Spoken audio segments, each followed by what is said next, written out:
We are here, the Dennis and Andy Show, with another movie review in a few. This time it is, as you saw, no pun intended. See what I did there? Saw 10. Guys, if you're new to this, the first 5-6 minutes, no spoilers. We just give you what you've seen in the trailer, what we thought of it. We rate it, show the graphic. After that, we go full spoilers. So let's dive into it. Saw 10. So everybody knows, Dennis and I knew this movie was kind of a prequel, but we did find out from a description that this movie takes place apparently 3 weeks after the events of, did you say the first movie? Yeah, so this fits nicely in between Saw 1 and 2. John Kramer, who's played by Tobin Bell, once again is back. This is probably the most chilling installment of the Saw franchise, but it explores the untold chapter of Jigsaw's most personal game. Maybe the reason why he is somewhat the way he is, but it's set between the events of Saw 1 and 2 as John travels to Mexico for a risky and experimental medical procedure in hopes of a miracle to cure his cancer, only to discover it's a scam. And what happens when somebody wrongs Pisses John? off John Kramer. He does his John Kramer / Jigsaw stuff. Would you like to play a game? Yeah, so, Tobin Bell's back. It is weird doing a movie that takes place just 3 weeks after the first movie, considering the first movie came out in 2004. He was about 60 when he filmed that. He's 81 now, so he was 80 when he filmed this last year. Now I know Dennis and his son, to recap, went back and pretty much binged all the movies the past few days leading up. I did not do that. I have seen every Saw installment, so they're not totally fresh, but it's good enough. Shawnee Smith is back. She was in the first movie. She's been in more than one of the movies. And basically, Shawnee Smith's character, as a refresher, this is not a spoiler, she was one of the original victims, you could say. But the thing with Jigsaw is, Tobin Bell's character, John Kramer, is he sets these games up, games. And if you do what you're told, you can survive them, but you will pay a physical cost of something. I mean, that's the whole point. And he gives you basically 3 minutes to get out of his death trap. And she survived, and he lives up to his word. If you survive, you get to go free. So, like Dennis said, he's battling cancer. If you've never seen the previous movies, you probably do want to see at least the first 3, I would say, to get caught up for this one. I'm not necessarily sure.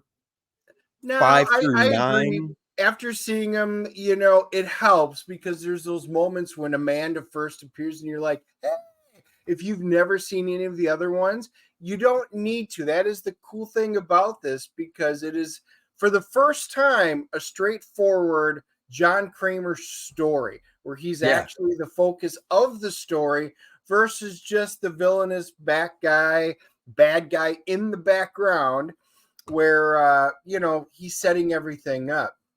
So, but you absolutely don't need to. That is kind of the neat thing about it. They wind up putting together a really decent cast. Sonov Makoti Lund, she plays Dr. Peterson, and don't remember seeing her in anything. She knocked my socks off. I love. Oh, really? See, I was going to, I know after the movie we both bugged out pretty quick. We had stuff to do. I was actually going to ask you, why does she look familiar? So you don't recall her from anything either? I mean, I know you have IMDb up and can tell us, but out of the gate, okay, so it wasn't just me, because part of me was like, she seems so familiar, but I can't place it. What's going on? Yeah, she's very beautiful. She's a hubba. She's over 6 feet tall. She's exactly my height. And, you're like, wow, she's a knockout. And then wow, she has a mean streak in her. And I was like, oh, she was very versatile in this role. I loved her. She really, to me, became the bad guy of the show. But I loved it. I loved what she Well, did with it. And all the supporting cast of the people in the hospital, Gabriella, Diego, the little kid, Mateo, the other doctor, Valentina. I loved them all. I like what they did with them. yeah, it was a nice tight cast movie. The thing about these is they don't have to go big budget. People ask, why do you like these movies? And part of it is because to see the different tricks, I guess you could say, they come up with for John Kramer to put his, victims in devices. And part of it's because they use a lot of practical effects, and I like practical effects. Um, Story wise, without, like I said, non-spoiler part of the show, story wise, I thought it moved along nicely. It did get you more into the mind of John Kramer. And the one thing I'll say about the Saw movies, and obviously they didn't predict when the first one came out, we're going to do 10 of these over the span of 20 years. They do a really good job of telling a through story through every movie, connecting them, that gives the impression they knew what they were doing all along. Yes. And that is one of the things I like about the Saw movies, is they do that. They're really well thought out. They're just not typical slasher type movies. There are definitely twists in this movie, which we'll talk about later. And I don't know. Anything Yeah, else, or do you want the to rate it? settings. Yeah, I was going to say the setting's beautiful. It's right outside Mexico City. They do a nice job of kind of taking you through some of the highlights of going, through it. Um, I enjoyed the heck out of this, and I'm surprised. I kind of wanted to see creators. That was kind of what I really wanted to see yesterday. But we had chose this. Going to stick with it, and I'm very glad we did. And yeah, let's just rate it, and so we can move on to the spoilers. Okay, I will go first. And you know what? I gotta say, maybe it's just how I am with these type of movies. I really liked it. I'm giving this one an 8.0. Well, yep, I'm right there with you. I'm actually giving it a 8.5. It's probably my favorite of the Saw movies.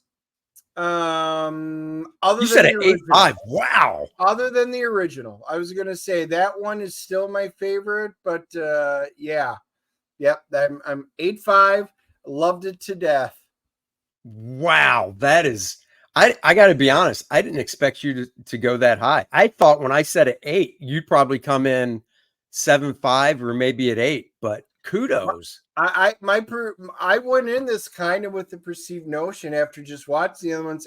This is going to be a 6.5 movie, and Oh, way better. I was about to hit the graphic to go into the spoiler section, but before, anything from IMDb and Rotten Tomatoes yet? Yeah, hang on. IMDb is a 7.5, and like I said, they're usually 1 to 2 points low. So that's right there. And Rotten Tomatoes, critics are giving it an 85.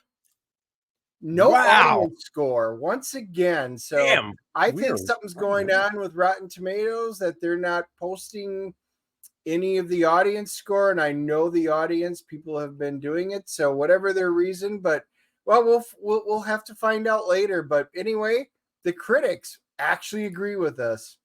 Wow. All right, guys. Like, subscribe, share. After this graphic, we're talking spoilers. So thank you for watching this part, and we'll see you guys later. 3, 2, 1. Spoiler time. One thing out of the gate, this is the one nitpicky thing I had with the movie. I want to get your opinion on. So when John Kramer goes to Mexico City, he gets picked up in a cab. The guy has his name because he's paying a lot of money for this procedure. As they're driving to the place, they're They're not in the city anymore, so there's no like buildings around or anything. And this black van pulls up, and these two masked guys get out at gunpoint, and they grab him, and they're like, "What's your name?"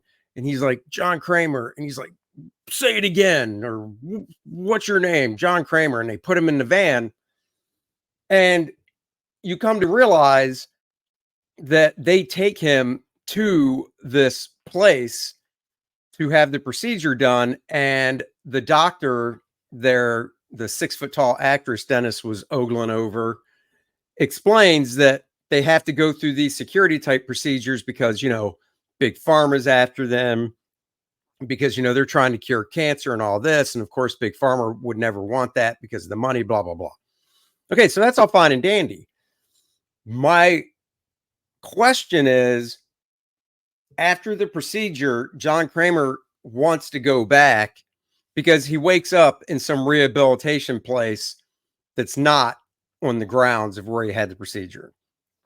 And the doctor's there, and she says, take this, blah, blah, blah. And he says, "I'd really like to thank everybody else that was part of the team." And she's like, unfortunately, you can't, you're at a different place right now. It's for security reasons, blah, blah, blah, whatever. Well, he ends up buying this bottle of tequila. It's not important of why, to give as a gift to Gabriella. She's kind of like the assistant that met him at the door when he got to the place originally. And next thing you know, he pulls up in a taxi cab at the place that he was taken to in a van, and I'm like, how did he know where to tell the taxi to take him? So that, well, they showed it. So in the beginning, when he's on the grounds, you see him when he's making notes, he makes different notes. When he's in town and he's sitting on there, he's drawing like the towers. He lists what the tower is. Then you see his vector graph. And so he's got 30 degrees. So he is pinpointing all the different landmarks in the different areas that right. he is. I got it. And he did it. So they I got actually that. did Okay. show it. You had to really be close, but yeah, they did. Yep. Nope. I remember that scene exactly. And dude, that is so funny. I do remember that scene, and I just didn't connect those dots. So, okay. So there's not a hole there. So that's good. See, What else do one we less talk? hole. So real quick, get back to the movie then, of the important stuff. Like you see in the trailer, he finds out that it was just a big scam, and you don't scam. And this is when he finds out, when he goes back to the place to deliver the gift of tequila, everything's basically gone. The operating room is just a shambles. Stuff's cleared out. And he pieces it together. We won't give everything away of how, but it's pretty simple how he pieces it together and realizes he was taken. Yep. Yeah, no, they had there were little bits and pieces, and there were times that I kind of chuckled because the cab driver, you see the cab driver, and he's got his glasses on, and he looks up over him, but he's the one who's giving him the tour of Mexico City, and then you go in there, and you're kind of meeting, you kind of meet the staff and everything like that, and then all of a sudden you're like, huh, now isn't that funny? But I was like, well, maybe not. Maybe I'm wrong on this. And anyway, it winds up panning out. So all of the staff winds up being there. You get to meet them. You enjoy them. You like them all. Gabriella, you really kind of fall for her because she's this younger kid and she's just there, and she brings them the local tequila for good luck and all of this. John's at home. He's at ease. And this is all after he meets a guy from his support group. There's a cancer support group named Henry Kessler. And Henry said, all of a sudden, he doesn't look sickly. He had looked sickly in the meeting, and he sees him all these months later. He's bulky, he's strong, and he goes, "You look amazing." He goes, "Thanks." And he goes, "Would you tell me how?" And this is when he sits down and goes, "I found this place. It's not a sanction. They give you this cocktail and do surgery." And he lifts up his shirt, and there's this large scar, and he goes, there's surgery and stuff. It's my war wound, but it cured me, and it was terrible, but it was worth it in the end. And he's the one who gives John Kramer the information, and he starts researching it and finding out and all this really cool stuff, and that's what leads him into it. Now, Yep. What I was going to say about that is, and you know what? This is not the first movie to do this mistake. It won't be the last. The problem with it right out of the gate was, as Dennis said, this guy was in the cancer support group. And as soon as they showed him in the cancer support group, it's a recognizable actor. It's not an actor that you would just bring in for like a day rate. Like everybody on the doctor's team, you've never seen before. You know, I'm not saying they're not there. I mean, you just haven't seen them before. You wouldn't look at anybody on the doctor's team and go, oh, they're from this or they're from this. And even if you did, it doesn't matter because they're on the doctor's team. But when you're trying to basically plant a shill for the audience to swerve them in a different way, you cannot use an actor that is known for stuff that you've seen a lot, because if the audience is smart, like Dennis and I are, you'll automatically go, oh, he's a plant. And that was the problem, for me at least, with this guy when him and John were talking. And he was like, oh, yeah, I got this, you know, in Mexico City, this doctor did this and this. Look, here's my scar. I mean, right out of the gate, my thought was, oh, he's in on it. He's the guy that goes and dupes the other patients to get there. So Yep. I really wish they would just cast somebody that's not a known quantity for roles like that, because you do that, you just give it away. And they did, because we were right. So the next part we really probably got to focus in on is really the games that they play. I mean, once again, these were, you know, that's the one thing about all the different saws. The innovative way that they do, where a person can set themselves free in the game, and you know what they have to go through, how they're going to wind up maiming themselves in order to free their soul. And some of the most innovative were in this one, some of the most graphic. I thought it was top notch on that end. I really liked what they did. The big twist towards the end, that was the only thing that I wish, my son and I were talking about on the way home. We both wish they would have changed it a little bit different. And the kid Diego shows up, and oh my God, he's not supposed to be there. And then it's a two-person platform, and then they wind up getting out of it, and it winds up being the big trap at the end. And I almost really wish that instead of that, the Parker Sears, he showed up trying to pretend, oh yeah, I got screwed too, I'm upset. He's one of the other guys that was just finishing up treatment when John got there. And we're like, oh my God, he's part of it. Yeah, he's a complete setup and stuff. It would have been the best twist if he really had been screwed and really was there to enact revenge. But then they would have had to explain how he found him in the first place, which was on there. But they could have worked that in. I think that would have been a much more powerful twist on it. But with that being said, it was definitely some of the most innovative. I enjoyed every aspect of this. The characters, the settings, the different methods of the game, the long story in the beginning, which builds up his humanity and his personal life and what made him who he was. I think we finally got the missing pieces from all the different saws to fill in John Kramer.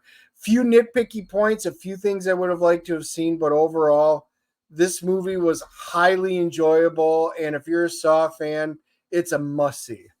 Yeah, and we won't go into the different devices because that is a thrill to actually see. I don't want to ruin those. I did like how, because most of the Saw movies, they incorporate stuff that John builds because he's an engineer, architect, blah, blah, blah. But he's in Mexico City. So going into this movie, I was like, well, how's he going to take the time to build all this crap?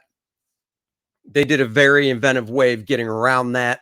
It was definitely more of what I liked about it was, without giving away any of the death traps that people had to get out of, was because he wasn't in his home base, we'll say, he had to get creative and almost MacGyver stuff is the best way I'll say it. He really did just go, all right, I'm going to make traps for these people.